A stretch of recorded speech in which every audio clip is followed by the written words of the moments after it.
On est prêt. OK. Hey, salut Grégoire. Salut, Jocelyn. Comment vas-tu? Moi, je vais très bien, toi? Ça va très bien, merci. Aujourd'hui, lundi, le 22. 22 février 2021. Et bienvenue à Boomers. Hey, Boomers, cette semaine, on a un autre invité. Oui. Ouais, donc on a Stéphanie Lorrain qui est avec nous. C'est Stéphanie qui est artiste peintre, entre autres, parce que Stéphanie a fait plein d'affaires.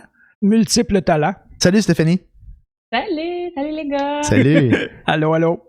Donc, ben là, c'est ça. Grégoire nous a invité pour parler de tes nombreux projets.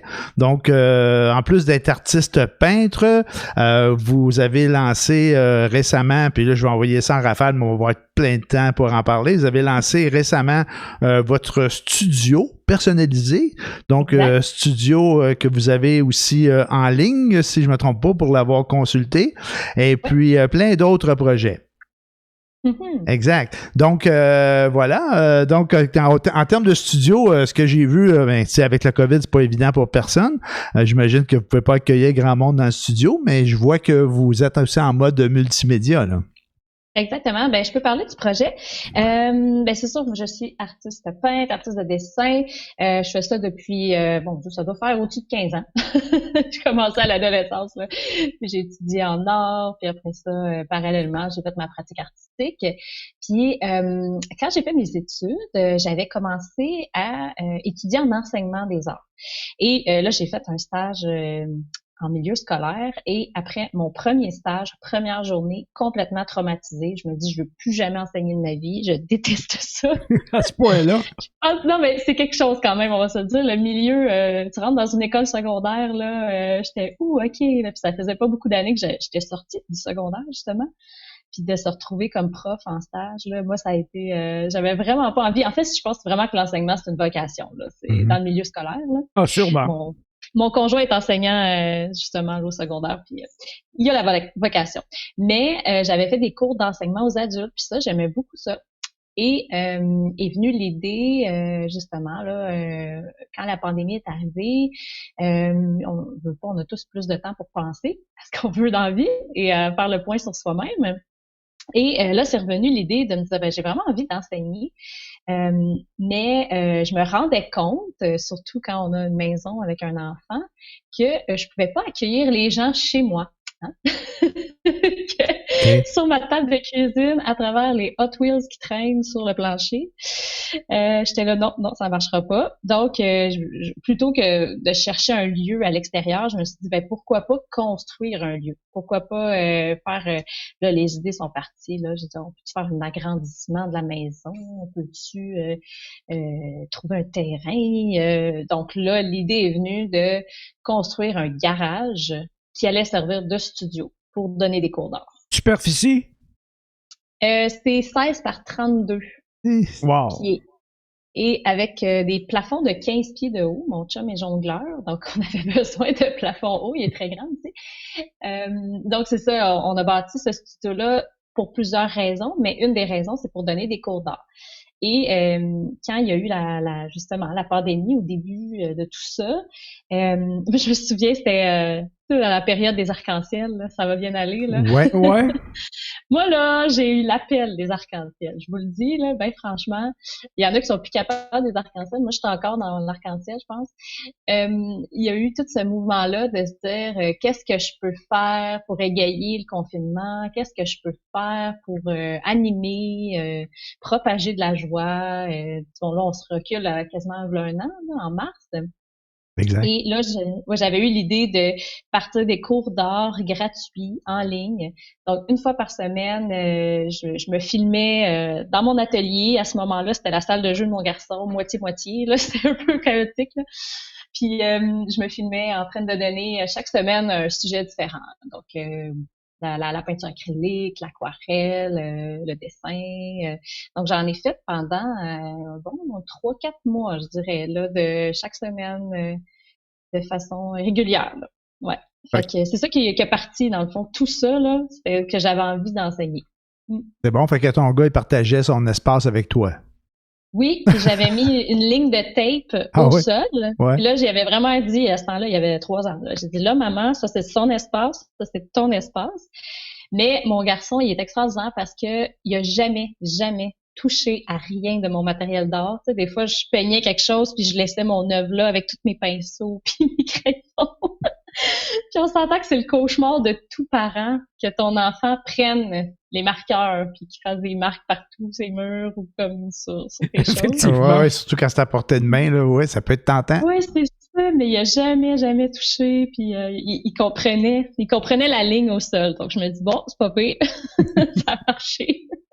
Puis les cours que tu donnais en ligne, j'imagine, avec le début de la pandémie, ça devait être le bienvenu parce que les gens ne pouvaient pas nécessairement sortir. T'avais-tu quand même beaucoup de monde qui se connectait à tes prestations? Ouais, je pense que j'avais peut-être 200, 300 views là sur chacun des vidéos. Wow. Excellent, ça. Puis j'ai même fait moi puis mon chum, on était vraiment drôle parce que quand le printemps est arrivé, là, c'était comme on sortait dehors, là, on était vraiment en mode arc-en-ciel, là. J'ai peint un arc-en-ciel géant devant ma maison sur un panneau. Puis là, ça disait créer, bouger, aimer, ça va bien aller. Puis là, on sortait sur le terrain. Mon chum faisait des spectacles de jonglerie pour les passants. On a fait un show de voisins.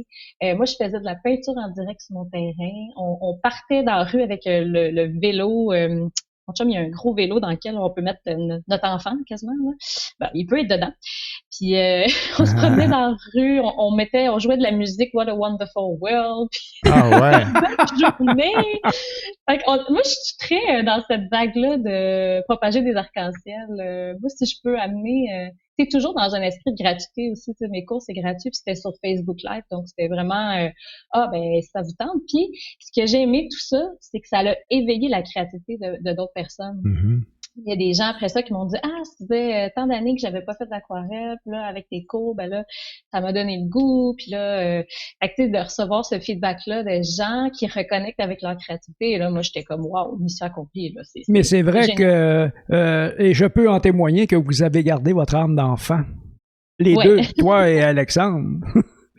Oui, je pense que c'est important. Puis moi j'ai jamais depuis le début de la pandémie, je pense que la peur m'a juste jamais atteint. Parce que, je sais pas, il y a quelque chose que je me dis tout le temps, ben, voyons, il y a autre chose. C'est pas, pour moi, on peut retourner ça de bord puis être très positif puis avoir de l'espoir, de la lumière, de l'amour, d'être comme des enfants, justement, là. Bon, oui, c'est une période difficile. Il faut, comment en tirer profit? Oui, ça prend de la résilience. C'est ça. Mm-hmm. On n'a pas le choix, il faut faire avec. Là. Mais j'aime bien quand tu dis j'ai pas eu peur. J'ai juste trouvé une façon d'occuper mieux mon temps pour bien pouvoir en profiter. J'aimerais que tu me parles de la différence entre ce qu'était ta vie avant et après. Oui, avant, après le COVID, ouais, effectivement. Ben, ce que j'aime, parce qu'il y a plein de choses que j'aime quand même du COVID. Oh, j'en doute pas. Parle pas trop fort, il y en a qui vont, parle pas trop fort, il y en a qui vont pas t'aimer. Comment c'est qu'elle aime la COVID, non, elle? Je sais, puis j'ai l'air bizarre des fois. Mais ça l'aide à mettre beaucoup de choses sur pause. Puis, tu sais, Grégoire me connaît quand même comme une hyperactive de plein de projets à gauche, à droite. Puis là, c'est comme la pause forcée des fois qu'on prend pas, hein, le temps qu'on prend pas de s'arrêter de toutes ces obligations sociales et etc. Donc, moi, ça a été la pause nécessaire pour me replonger dans l'essentiel. Tu sais, quand t'enlèves beaucoup de choses de l'extérieur, ben là, après ça, on peut plus se concentrer. OK, je suis qui? Qu'est-ce que j'aime faire? C'est quoi mes valeurs? Tu sais, bon, je pense que tout le monde a traversé un petit peu face à soi-même. On se remet en question, puis on se regarde. Mais c'est vrai que dans une période comme ça, on peut plus se sauver de soi-même. On est pogné avec nous-mêmes. On a notre face dans notre face. Exactement. Puis si on s'aimait pas puis on n'aimait pas notre face, ben là, ça fait mal. T'es là, ouais. Oui, c'est ça. Mais j'ai quand même la chance c'est ça, je suis entourée de mes deux amours, mon chum, mon enfant. Puis moi, ça m'a aidé à reconnecter plus avec ma famille, avec mon amoureux, avec mon enfant. Ça a créé comme une petite bulle de bonheur. Mais je sais que je passais il y avait beaucoup de choses à l'extérieur et non à l'intérieur. Donc, prendre plus soin de ma maison, prendre plus soin de mon enfant et créer pour de vrai, là, pas juste je vais faire des œuvres. Là, j'ai vraiment exploité ma créativité. J'ai fait un défi 30 jours dans lequel j'ai fait une œuvre par jour. Puis une œuvre par jour-là, il y avait comme aucune contrainte. Là. C'était vraiment juste moi qui me dis go. Puis je l'ai posté sur ma page Facebook. tous les jours, dans le fond, pendant 30 jours. Puis c'est allé dans toutes les directions, mais en même temps, je me suis permis un gros lousse créatif que normalement je me permettais pas. Donc ça m'a beaucoup changé, ça m'a beaucoup transformé. Puis c'est toute cette notion de, on a le regard des autres, puis on se dit c'est-tu bon ce que je fais. Puis là, moi j'ai totalement décroché de ça. Là. Je suis juste comme ben non, je crée pour moi. Moi j'ai du plaisir à faire ça. Puis tant pis si vous aimez pas ça. Je suis beaucoup plus libre qu'avant. Là. Je pense que c'est ça que ça m'a changé. Mais ça m'étonnerait que les gens n'aiment pas ça. Moi, j'adore tes arbres, soit dit en passant. Oui, et je vais en faire plein d'autres. Là. mais en étant sur les réseaux sociaux, comme ça, tu dis, il y en a qui aiment ça, il y en a qui aiment... Ben, je sais pas s'il y en a qui aimaient pas ça, mais tu dis, on s'en fout, puis tu as bien raison. Là, à un moment donné, il faut se blinder contre les commentaires sur les réseaux sociaux. Mais t'avais-tu des commentaires qui étaient désobligeants? J'imagine que tu dois pas en avoir tant que ça. Non, ça. Vraiment pas sur les réseaux sociaux. Puis je suis quand même assez chanceuse. J'ai toujours été bien entourée de commentaires positifs. C'est sûr que des fois, j'allais dans des symposiums, tu croises peut-être 3000 personnes par jour. Puis là, j'avais du monde des fois qui disait des commentaires juste en passant de même. Mais tu sais, c'est tellement comme du n'importe quoi ce que les gens peuvent dire. Là. Fait que là, moi, ça m'atteint même pas. Là. Ben, c'est des affaires du genre, regarde, c'est du gribouillage, mon enfant de 2 ans pourrait faire ça. Ben oui. Ça, c'est certain. Puis il y a des gens comme ça, puis souvent, ces grands connaisseurs-là, puis ces grands critiques-là, ils connaissent rien, dans le sens que, pas qu'ils connaissent rien, mais ils pourraient pas y arriver à le faire non plus. Puis c'est un peu ça dans les réseaux sociaux, malheureusement. Les gens, ça critique puis ça commente, mais ils sont écrasés dans le fond sous le bas de la toilette, dans le fond de sofa, puis ils font des commentaires. Mais qu'est-ce qu'il fait dans la vie, lui, tu sais? Ben, ils ont déjà fait une expérience comme ça avec des gens, des bien-pensants, là, qui pensaient avoir la science infuse, puis que eux autres, ils savaient c'était quoi l'art moderne, puis tout ça. Ils ont fait une exposition, mais ils ont pris une toile achetée chez Ikea, puis ils l'ont mis en entrant. Et la plupart des gens ont passé à côté, ouais, c'est pas pire, tu sais, poliment, mais il y en a un qui est arrivé, là, mais il a fait une description de la toile, une analyse là en profondeur, comme s'il avait le bout de la marde devant lui, là, que c'était le bout du bout, puis que vraiment là c'était génial pour telle raison. Et après ça, le gars il a dit bah c'est une toile à 5$ de chez Ikea. T'aurais dû voir la face du gars, toi.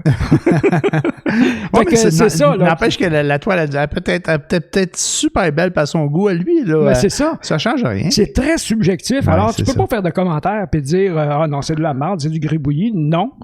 Ça te touche pas. OK, ça te touche pas. On peut ne pas aimer, mais de dire. Non, même pas. Tu peux ne pas être touché par quelque chose. Oui, ben c'est ça. Mais en général, tu sais, quand les gens disent, ça c'est laid, ça c'est pas beau, ça c'est pas bon, c'est bien relatif. Tu pourrais dire ça, j'aime pas ça c'est pas mon style. Tu sais, il faut le ramener dans ce sens-là, parce que c'est qui, toi, pour juger pour l'ensemble? Ça me touche pas, ça m'atteint pas, ça me fait pas rire, ou quelque chose du genre. Exact, ça aussi, c'est vrai. T'arrêtes là, je n'ai pas besoin d'en dire plus. Donc, maintenant, ben là, que vous avez votre studio, Stéphanie, j'ai vu que vous êtes aussi très actif en ligne. En tout cas, moi, je suis connecté à votre page Facebook, à la tienne aussi, puis à celle de ton chum, mais je vois que récemment, vous faites des événements Facebook Live. J'ai vu, entre autres, on peut dire une conférence là, sur l'alimentation. Je pense que c'est l'alimentation pleine conscience. Je sais pas ça, je pense que c'était ça le titre que ton chum faisait. Je trouvais ça bien intéressant. Donc, oui, justement, tu parles de conférences. C'est vraiment, je pense que récemment, on a trouvé notre point. On veut être un lieu de partage, de connaissances, mais 100% gratuit. Là. C'est tout le projet du studio pour nous. Là, c'est un modèle très communautaire, juste des dons ou juste gratuit. Puis, on veut commencer à offrir des mini conférences, 15-20 minutes, une demi-heure, 1 heure, sur plein de sujets qui nous touchent. Puis, le studio, c'est la créativité, le mouvement et le bien-être. Donc, on va vraiment dans ces 3 axes-là. Mais ça va sûrement être très intéressant parce que vous êtes bourré de connaissances et toujours curieux de ce qui se produit autour de vous. Alors oui, ça va être une belle évolution. Mais c'est aussi très diversifié. Est-ce que je Oui, vois absolument. La conférence que j'ai vue de ton chum sur l'alimentation pleine conscience, puis à un moment donné, puis là, je vais te faire une petite blague, Stéphanie, parce que je me suis fait piéger un peu.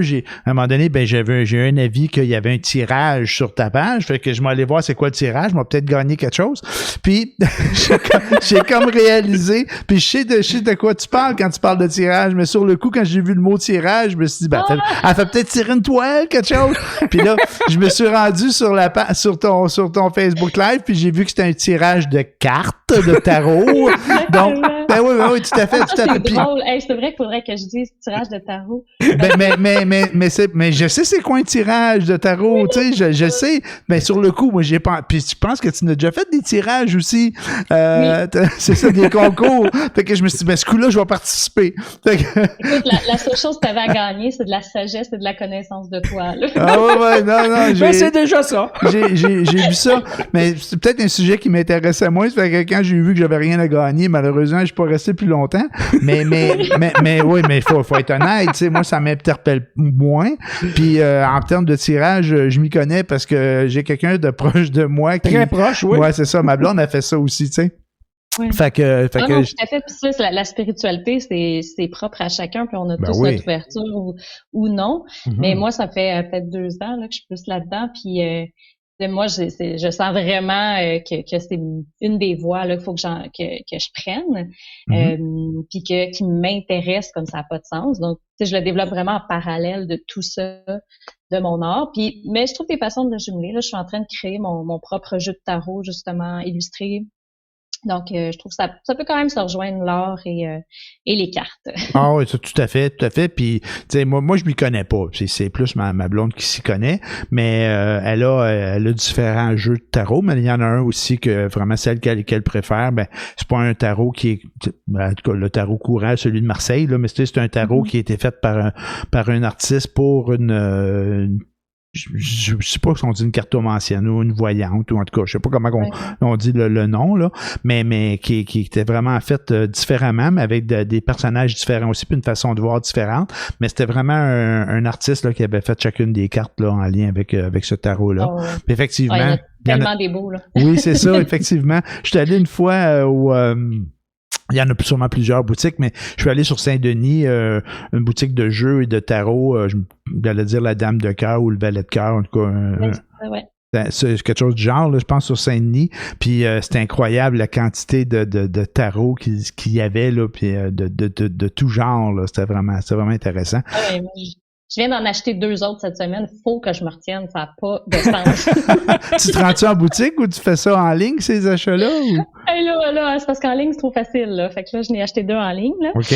Mais on a tout un petit quelque chose qui nous travaille. Là. Moi, c'est ça. Là. Moi, je pourrais en avoir des centaines si ça serait correct. Là. Donc, Fait que j'ai vu que tu en avais fait un il y a 2 semaines. En tout cas, je pense qu'il y a 2 semaines. Puis oui, j'en fais tous les jeudis soirs à 8h30. C'est ça que je semblait que c'était à toutes les semaines. Là. Puis ça fait quoi, 2, 3 semaines? En tout cas, moi, j'en ai vu 2. J'ai vu deux annonces que tu étais en Facebook Live. Là. Fait que c'est ça. Ça fait depuis le mois de janvier. J'ai commencé ça après les fêtes. Mm-hmm. Puis c'est ça, je continue ça à chaque semaine, mais puis en même temps, je fais aussi des tirages pour les gens là, à distance. Puis ça fonctionne quand même bien. Là. C'est sûr que les énergies, ça circule même à travers le virtuel. Donc, c'est ça que je trouve vraiment le fun. C'est ça, j'offre ça tout bonnement à des gens qui ont besoin d'accompagnement de ce temps-ci. C'est pas facile pour tout le monde. C'est ça. Moi, j'ai l'impression de vivre quand même bien ça, mais je comprends aussi qu'il y a des gens qui ont besoin d'accompagnement, d'aide un peu. Donc, si je peux aider les gens avec mes cartes, moi, je le fais pour ça. À ce moment-là, j'aimerais bien que tu nous donnes la page, le nom exact où on trouve tout ce que vous faites. Oui, c'est le Studio 1760. Voilà. Donc Studio 1760. On va mettre le lien sur notre page Boomers. Puis c'est facile à trouver. Je me mets une recherche sur Facebook, puis ça va sortir comme ça. Excellent. Ça se fait quand même assez facilement. Ouais, puis des projets futurs, donc en termes de conférences, des sujets qui s'en viennent, que vous voulez explorer. Dès que ça va déconfiner, là, selon moi, au mois de mai à peu près, là, on devrait être capable. C'est un garage, hein.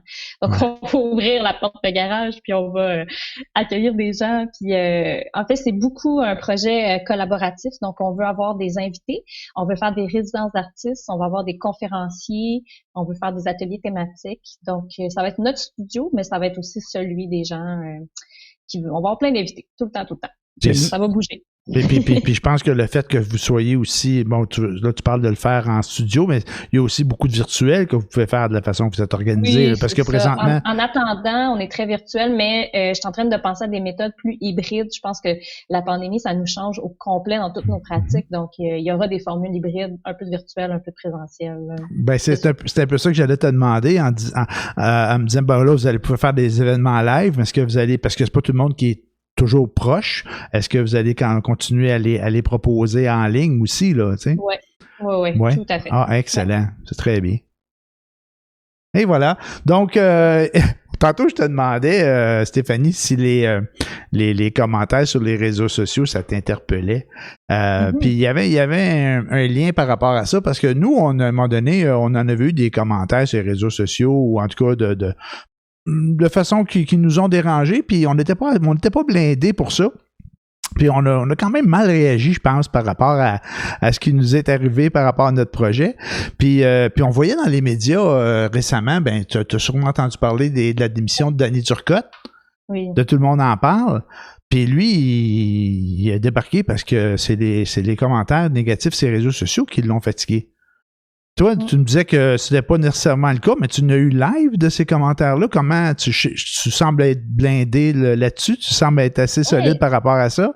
Mais en même temps, c'est sûr que là, on est dans de la grosse sphère très... tu sais, il y a déjà recevoir des centaines de messages. Ouais. C'est plus on atteint la popularité, plus c'est polarisé. Il y a des gens qui vont nous suivre juste pour nous détester ou qui vont commenter juste pour de la haine. Ouais. Puis c'est triste en même temps parce que moi, je suis du côté de ceux qui disent, ben voyons donc, on se fait ramasser de même, là, ça n'a pas de sens. Ben, ça va jusqu'à des menaces de mort, hein? Ouais. Oh, oui, puis de l'instant. C'est terrible. Arnaud Soli a vécu le même phénomène. Je ne sais pas si tu as entendu parler. Mais Arnaud Soli, il a fait beaucoup de petites capsules pour amuser le monde. Il est drôle. C'était juste comique. À un moment donné, il a fait un personnage, puis son personnage, c'était un pompé crinqué là, qui disait de suivez les directives, puis mettez votre masque, puis nanana. Tu sais. Mais c'est un personnage. C'était drôle l'affaire. Il était pompé, il était crinqué, mais il est obligé de se retirer des réseaux sociaux. Parce qu'il a reçu énormément de menaces de toutes formes, y compris des menaces de mort. C'est complètement ridicule. Mais quand tu dis qu'il était obligé, là, moi... Parce qu'il était plus capable d'endurer ça. C'est ça l'affaire, il était plus capable d'endurer ça. Puis c'est là qu'il y en a des gens qui sont plus sensibles que d'autres, puis je pense que j'en fais partie aussi.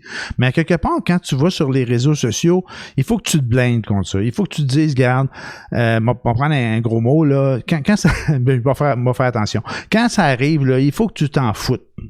Ben, faut que tu te dises que, comme Gontran se disait la semaine passée, c'est des kikis. Ouais, c'est ça. Qui mange de la marde. Oui, c'est ça. Puis l'être humain, on a cette très mauvaise tendance à chercher la bibite dans tout le beau portrait. T'sais. Mettons, on va avoir 20 commentaires positifs, il y en a un négatif, puis là, on se dit c'est de la merde. C'est vrai. Parce qu'on est attiré vers le négatif. Donc, je pense qu'il y a des artistes qui arrêtent complètement de lire les commentaires, qu'ils soient bons ou mauvais, parce qu'ils se disent, ben, je vais passer trop de temps, trop d'attention à lire les commentaires, puis c'est pour ça que ça prend des gestionnaires de plateforme pour bien des artistes, parce que c'est eux là qui vont lire les commentaires puis y répondre, pas l'artiste, parce que l'artiste il peut répondre, ça peut trop l'affecter, il peut répondre puis là finalement il se fait ramasser, puis c'est c'est très, très touché, là.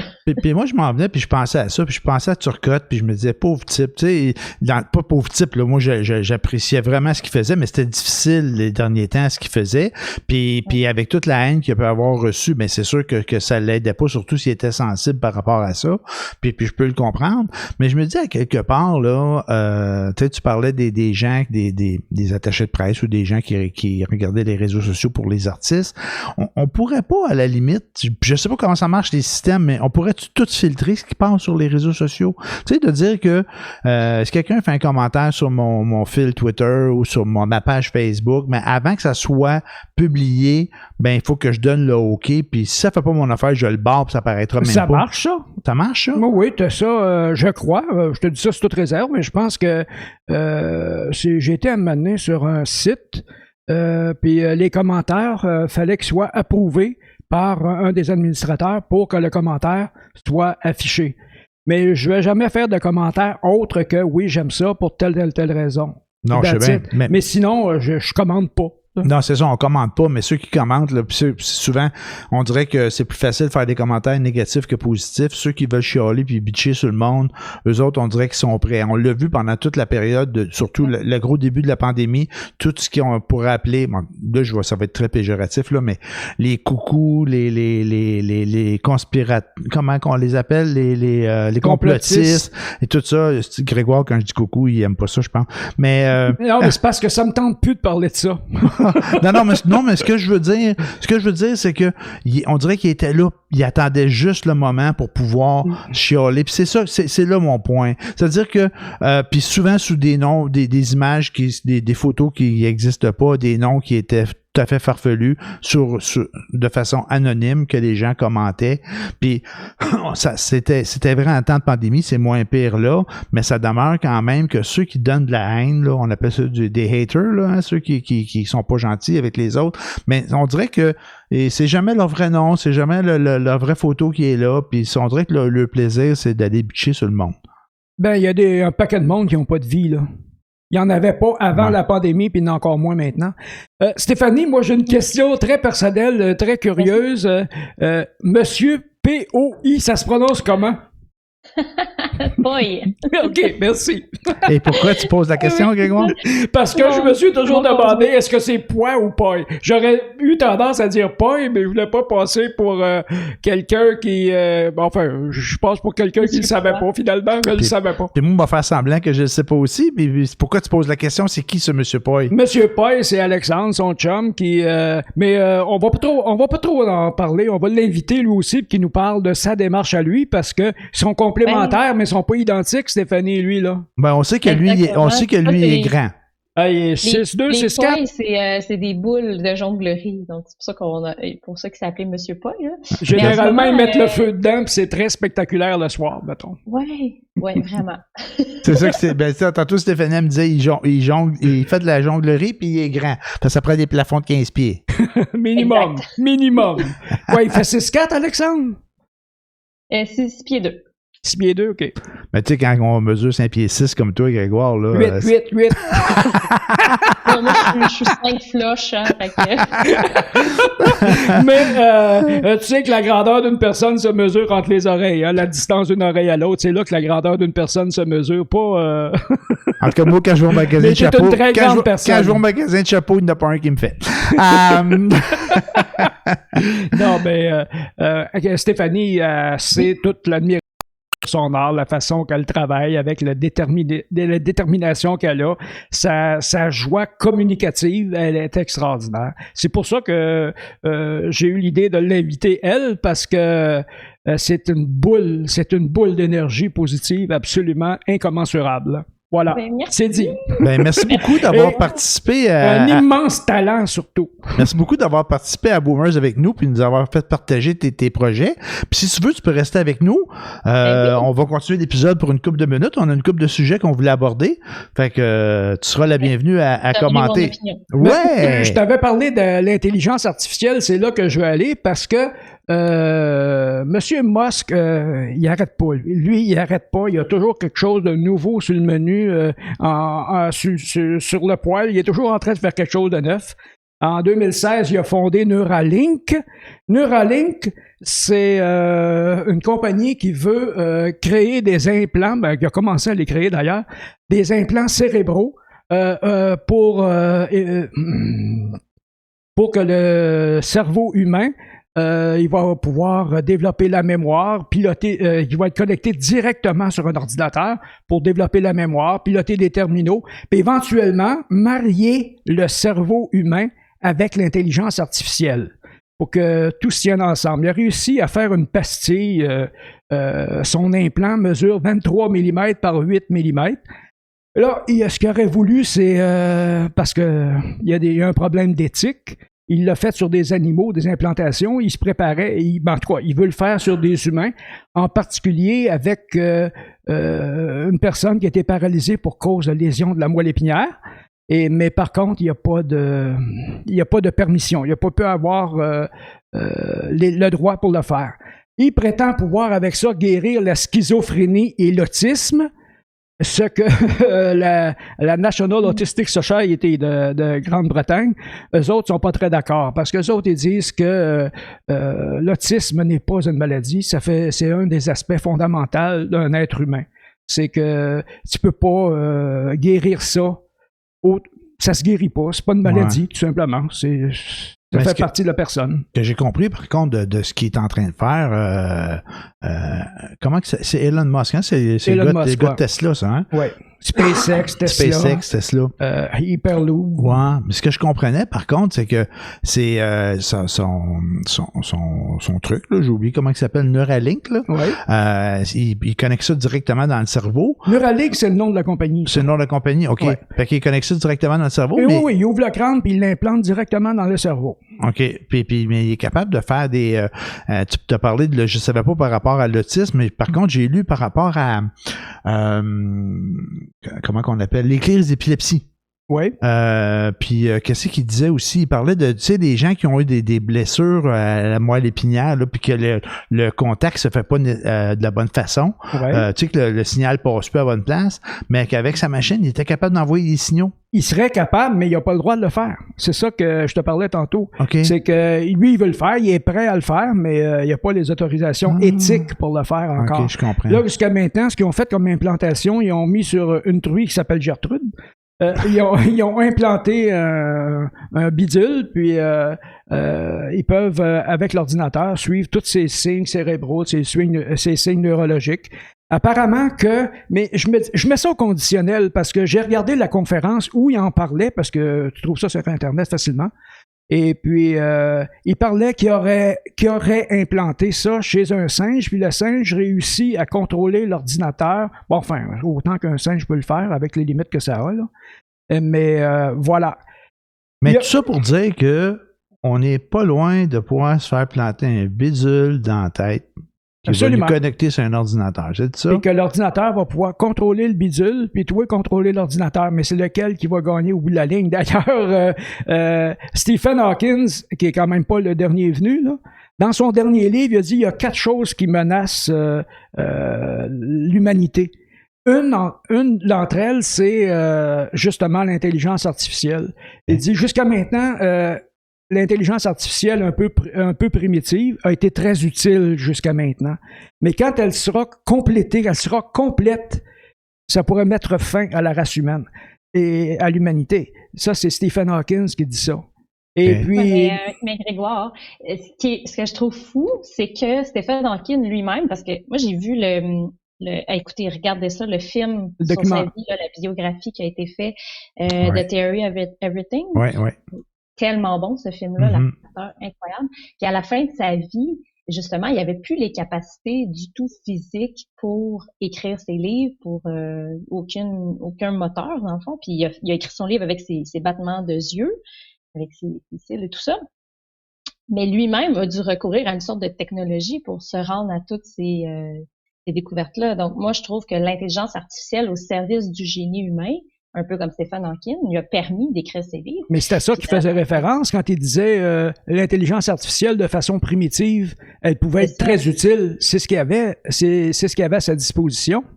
Exactement. Puis là, c'est là bien des années. Là, c'est sûr qu'aujourd'hui, quelqu'un justement qui a un super, tu sais, suite à des accidents ou des maladies, tu sais, vraiment, tu sais, au niveau des neurones, puis du corps et tout ça, ça, je trouve ça absolument formidable. Là. Oui, c'est des poussées extraordinaires d'avancer. Moi, je suis exactement à la même place que toi, Stéphanie, puis je me dis par rapport à ça, c'est pas autant l'intelligence artificielle qui m'intéresse dans ça, mais c'est de corriger, de pouvoir pas guérir, à tout le moins corriger ou compenser pour des signaux électriques qui passent plus, qui te permettent pas de te mouvoir, de pouvoir parler ou ainsi de suite. Tu sais, différentes choses là, que si en te connectant direct dans le cerveau, ben tu peux faire changer la vie d'une personne qui est soit handicapée ou soit qui a été blessée, accidentée. Ben là, pour moi, c'est un grand développement. Là. Oui, c'est de l'intelligence artificielle, mais pas complète, qui reste asservie à l'homme, qui est asservie entre guillemets, mais qui reste dans l'utilité et non dans... parce que avec l'intelligence artificielle, il y a un module d'intelligence artificielle qui a réussi à se montrer à lui-même, à jouer à un jeu vidéo. C'est merveilleux, ça veut dire que l'intelligence artificielle est évolutive, mais elle va s'arrêter où? Elon Musk lui-même, il l'a dit. Il a dit le jour où l'intelligence artificielle va prendre le contrôle, plus jamais l'homme ne pourra le reprendre. Ça va être fini. Et en fait, il dit la même chose que Stephen Hawking.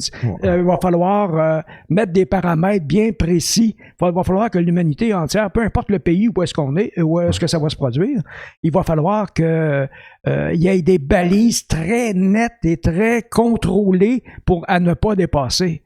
Ouais, mais tu sais, je pense qu'il y a ce qui manque, puis ce que tout le monde veut aller vers, c'est les super ordinateurs quantiques là, qui vont pouvoir traiter des milliards de données. Ça existe déjà, ça. Oui, mais le plus performant possible qui peut se mettre au niveau du cerveau humain, là, tu sais, pour pouvoir faire de l'intelligence artificielle. Mais on fait tout ça, puis là, on se dit, ben si l'intelligence artificielle devient plus à ce niveau-là, ça va dépasser l'homme, puis bla bla bla bla bla. Ça va dépasser l'homme. Ça prend juste un petit crise. Ça prend juste un petit crise de virus pour tout fucker. Non, mais c'est vrai. Et on peut pas dire le contraire. Ben là, ouais, puis lui, le virus est intelligent en maudit. Il est pas mal plus intelligent que toutes les machines qu'on est en train de développer. Parce qu'on essaye de le battre, mais lui, il fait juste changer un petit peu, puis il vient tout nous fucker la babelle. Puis à un moment donné, je faisais une blague, puis c'est une bourde, mais tu sais, on disait, faut faire attention au changement climatique, puis je suis tout à fait d'accord, là. C'est pas que je suis pas d'accord avec ça, faut faire attention, faut changer nos façons de faire, on est en train de tuer notre planète, puis ainsi de suite. Puis là, on le dit, mais on le fait pas, puis ça prend du temps, puis on le fait tranquillement, puis on se donne des raisons, puis ça va pas vite.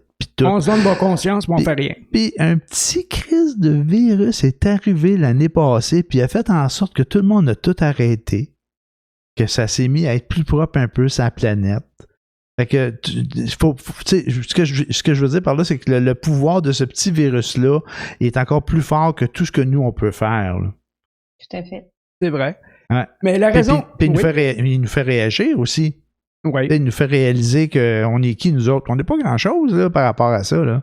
Puis le monde, ils disent, ben là, si on n'arrête pas, on va tuer la planète, puis on va tuer l'humanité, puis on dit la même chose un peu avec l'intelligence artificielle.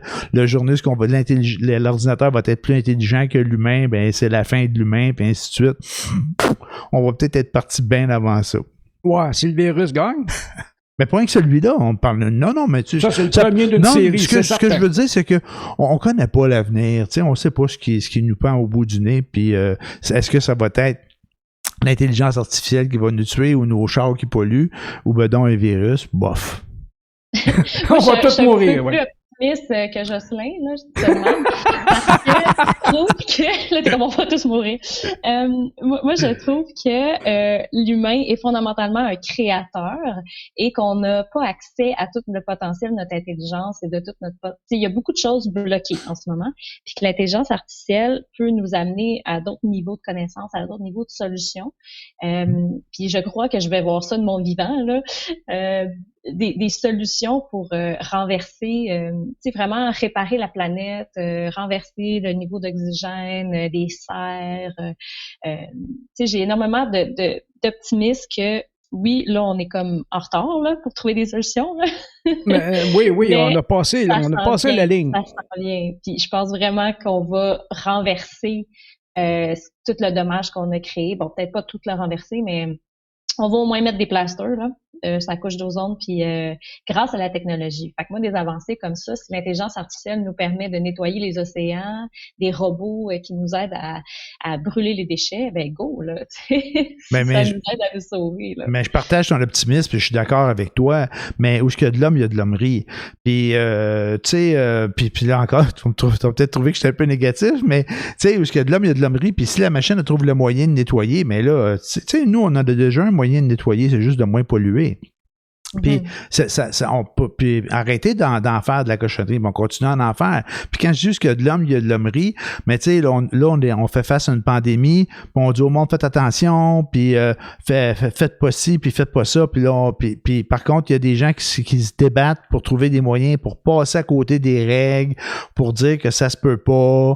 Là, on va mettre un règlement, puis on va dire aux gens, bon, ben là, c'est pas une bonne idée de voyager puis de sortir du pays, mais c'est pas interdit. Mais c'est pas interdit, je vais y aller pareil, mais on va te dire que c'est pas bon, mais tu le fais pareil. Il y a plein de trucs comme ça. On voit les gens qui, même si l'intelligence artificielle ou quoi que ce soit qui est là, ben l'humain, lui, sa job, c'est un peu comme le virus, c'est assez de pas trouver la craque puis de passer à côté puis de continuer à faire la merde. Tu es en train de dire que l'homme, c'est le virus de l'homme, finalement. Ça, c'est clair. Oui. Ben oui, ça c'est clair. Mais regarde, tu parlais de où il y a de l'homme, il y a de l'hommerie. Quand les automobiles ont commencé, l'auto électrique était là en même temps que l'auto moteur à explosion. Mais le moteur à explosion a gagné parce qu'il y avait de l'argent à faire avec. Exact. Puis ils ont détruit l'autre carrément, mais il aurait pu le moteur électrique aurait pu être là dès le départ, puis le moteur à essence n'a jamais existé.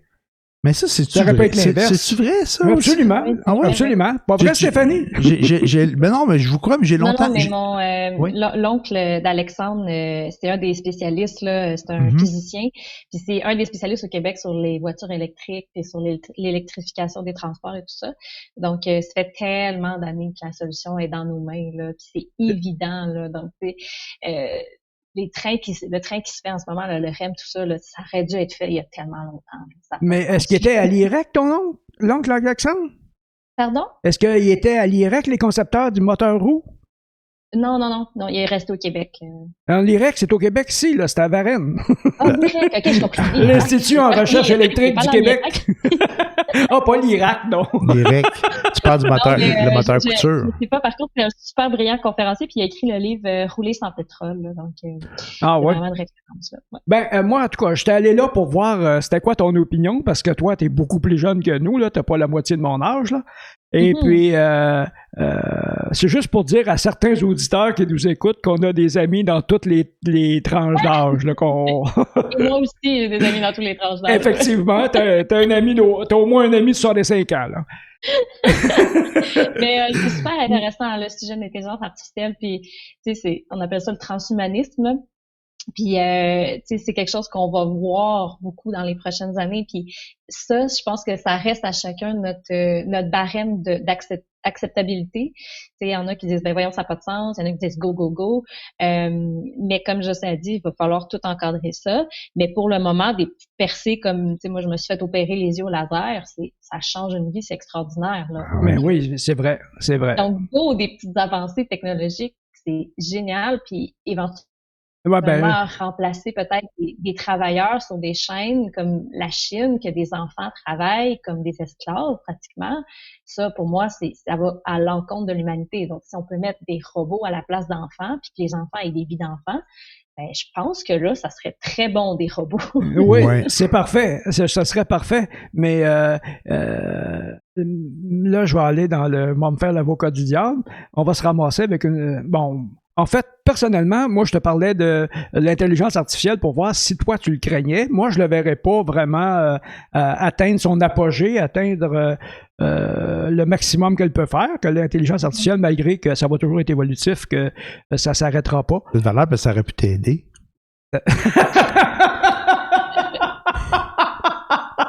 Ça, c'est Jocelyn. Merci.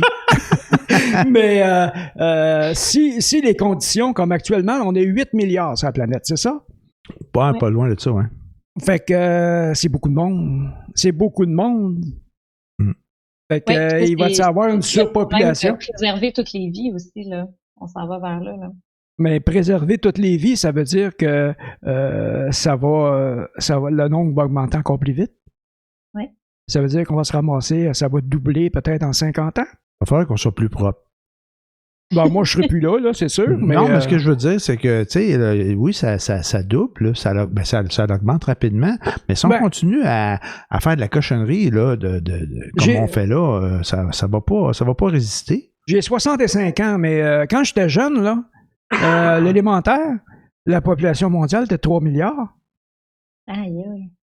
C'est quelque chose, là. Fait que 3,5, quelque chose du genre. C'était pas 4, en tout cas. Moi, t'as éveillé ma curiosité tantôt, Stéphanie. T'as parlé de transhumanisme, c'est ça que t'as dit? Ouais. C'est quoi ça exactement? Ça manque à ma culture, moi, ça. Oui, le transhumanisme, c'est toutes les choses pour améliorer l'être humain, donc toutes les recherches justement comme l'intelligence artificielle. OK. Puis c'est vraiment, par exemple, de remplacer, je sais pas, des muscles dans le corps pour être encore plus fort. Ou tu sais, c'est toute l'amélioration de l'être humain à sa pleine capacité et même au-delà de ça. Là. Donc c'est pas un mouvement, mais on appelle ça comme ça. Puis comme Grégoire l'a dit, moi je risque d'en voir un peu plus de mon vivant. Ouais. Mais j'ai pas peur, autant que j'ai écouté tous les Blade Runner de ce monde et je suis une fan de science-fiction. C'est toujours la ligne entre qui est des humains, qui est des robots. Puis là dans Blade Runner ils font des scans, puis comme toutes différentes populations qui cohabitent. As-tu vu le film Lucie? Oui, jadis, ouais. C'était ça, là, que à cause d'une drogue, la fille elle développe son cerveau, mais jusqu'à 100% de sa capacité, mais elle va mourir. Ouais. Elle ne vivra plus. Ah, mais ça me fascine. C'est ça. Okay. On n'est pas au bout de ce qu'on sait, de ce qu'on peut. C'est extraordinaire. Moi, ça me rend positive. Là. Je sais pas. Ah, OK, parfait. C'est merveilleux. Là, on arrive vers la fin de notre épisode. On y parle de Dillerman? De Dillerman? Ben, vas-y, parle-y de Dillerman, puis ça va être notre dernier sujet, sauf si Stéphanie a un dernier sujet pour nous après. Parfait, mais Dillerman, c'est pas grand-chose. C'est un dessin animé du stop-motion danois qui s'adresse aux enfants de 4 à 8 ans, je pense. C'était ça la tranche d'âge. Et la particularité de ce dessin animé stop-motion-là, c'est que John Dillerman a un pénis qui n'en fait qu'à sa tête et puis qui peut atteindre des proportions inimaginables. C'est sûr que c'est pas présenté comme un organe sexuel. C'est présenté comme un atout que quelqu'un a, point, tu sais. C'est complètement dément parce que dans une capsule que malheureusement je n'ai pas vue, j'aurais aimé ça la voir, mais ça a été raconté, c'est que le personnage, les enfants sont avec John Dillerman, qui est l'adulte qui les accompagne. Ils sont dans un camp de recherche de sauvetage en forêt, tu sais, c'est une affaire de scout, là. Et puis le pénis décide de scraper la carte. Mais fait que là, ils n'ont plus de carte, ils sont perdus en forêt.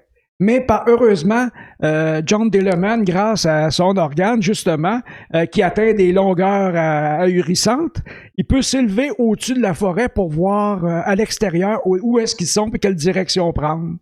Et puis, c'est ça, c'est des capsules de 5 minutes à peu près, apparemment. Puis c'est ça, ça a l'air que c'est très constructif, puis ils disent que c'est merveilleux pour les enfants. Qu'est-ce que t'en penses, toi? Question, j'aurais dû t'en parler avant de Dillerman que tu y ailles le voir, mais... Non, mais j'ai pas vu, mais les enfants ont tellement pas la même interprétation que nous. Ça n'a rien de sexuel, là. C'est ça, faire écouter ça à mon gars, et je pense même pas qu'il comprendrait l'allusion. Il verrait comme un gros ressort qui développe, Puis là, il demanderait à son père, il est où ton ressort, toi? Mais quand tu m'en as parlé il y a quelques semaines de ça, de Dillerman, moi, je le croyais pas. Je pensais que c'était un stunt, que c'était une joke, puis c'était pas vrai, là. Mais je suis allé fouiller en ligne, puis ça existe vraiment, cette série danoise-là, là. Mais effectivement, que c'est la perspective ça doit s'adresser aux enfants, là, les très jeunes, là, j'imagine, ça. Oui, les 4 à 8 ans. À cet âge-là, ils sont pas sexués, à moins que... Le problème, c'est pas eux qui l'ont, c'est nous autres. C'est les adultes tortues. Ben ouais. C'est un adulte tordu qui peut détruire un enfant de 4-8 ans. Ben, à cet âge-là, moi, à 4-8 ans, je pensais pas à ça, là. Exact. C'était pas une préoccupation dans ma vie, mettons. Et t'as-tu un dernier sujet, Stéphanie? Après, c'est une chose comme ça. Ben écoute, là, t'as piqué ma curiosité. Je suis pas sûre que j'ai le goût d'aller voir, mais... Mais non, mais je t'incite pas à montrer ça à ton gars, parce que, personnellement, j'en ai pas parlé à mon fils pour qu'il en parle à ses enfants, qui sont dans la bonne tranche d'âge. Fait que, oui, je mais vois moi, pas... j'ai un genre de problème avec mon fils, mais c'est pas un problème, je trouve ça beau en même temps. Il y a aucune tolérance à la violence ni au conflit.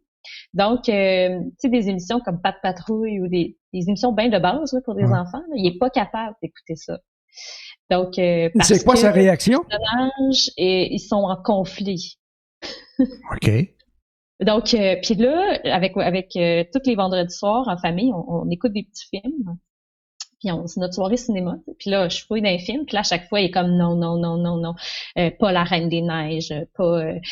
n'importe quel film de Disney, ça passe pas parce qu'il y a du conflit puis il y a de la violence. Fait que là, on écoute des films d'adultes, là, des comédies romantiques, là. Eh ben. Vraiment des petites histoires d'amour, là, tu sais. Il y a quel âge, t'as dit? Il y a 4 ans. Je trouve ça complètement fou parce que ça m'a mis en perspective comme, ben, Colin, pourquoi est-ce que la violence, ben, comme la guerre, le conflit... Le racisme, n'importe quoi, c'est appris. C'est appris. Les enfants n'ont pas ça inné. Ouais, ben, c'est ça. C'est comme on leur apprend ça. Puis nous, dans nos yeux d'adultes, c'est simple, tu sais, c'est comme, ben oui, c'est normal, tu sais, que l'équipe des petits chats, pas de patrouille, puis les chiens, pas de patrouille, ils s'entendent pas, puis là, ben les chats sont méchants avec les chiens. Mais moi, mon garçon, ça ne passe pas. Ah, parce qu'il y a des chats puis des chiens, pas de patrouille? Je pensais qu'il y avait juste des chiens. Dans les autres saisons, il y a des petits chats, là. Puis, excusez. Ben, en tout cas, ça manque un peu de culture. Ouais, pas un que la tienne, mais ça s'adresse pas à nous. Mais je suis à la recherche de films non violents parce que je me rends compte que ça n'existe pas. Donc, c'est ça. C'est très particulier. Ouais, effectivement. C'est pas pour son âge. As-tu vu le film Il pleuvait des oiseaux? Non. Mais moi, je veux l'écouter, par exemple. Ça vaut vraiment le détour. C'est vraiment un très beau film québécois. Là. C'est oh my God. Il n'y a pas de violence. Il n'y a absolument pas de violence. Il y en a peut-être un peu, mais il y a des décès parce qu'ils sont vieux. Ça. Mais c'est de toute beauté comme film. Puis, le film finit, tu as l'impression que ça fait 10 minutes qu'il roule puis qu'il ne s'est rien passé, mais tu t'assois, tu respires, tu y penses, puis il s'en est passé des choses dans le film. Puis tu le vois pas passer tellement c'est beau, c'est bien fait. Oui, ça vaut le détour. Vraiment. Merci, je vais aller l'écouter, c'est sûr. Ben, Stéphanie, merci beaucoup d'avoir participé avec nous à Boomers. Donc, c'est la fin de l'épisode pour cette semaine. On va en profiter aussi pour sur notre page Facebook pour mettre les coordonnées du studio. Puis, s'il y a d'autres coordonnées que tu voudrais que l'on mette, juste à nous le dire. Fait qu'on va mettre ça en ligne. Donc, on va inviter les gens à aller voir ce que vous faites. Merci beaucoup, Stéphanie. Puis je vais te reparler pour un autre projet que j'ai en tête. Bientôt. Des projets. J'adore travailler avec toi. All right. Merci tout le monde. Bonne semaine. À la semaine prochaine. Bye tout le monde. Bye bye.